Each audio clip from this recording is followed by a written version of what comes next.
Hey, Frank, I'm Ahearn, privacy expert and author of How to Disappear. So I'm not political. I don't talk about politics or give my opinion. It's just not, what I do or who I am. But what I am finding disturbing is what's happening at the U.S. border, where they're detaining U.S. citizens and they are requesting or demanding to see their mobile phones. And, if you don't give up the information, they can confiscate your phone.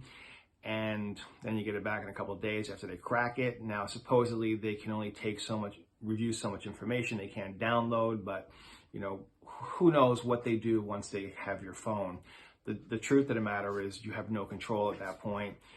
And, the only solution is what other countries are suggesting to their citizens. If you're going to the U.S., use a burner phone, wipe out your electronics, delete your apps, whatever it may be. And it's terrible to think that, you're just a regular everyday person and you have to do that. I mean, it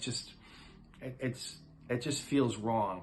The idea of, probable suspicion seems to no longer exist. And now it's more so everybody's suspicious. Then, there's going to come a time where people are going to start doing that, just deleting their content on their phone and then just re-downloading after they get into the States.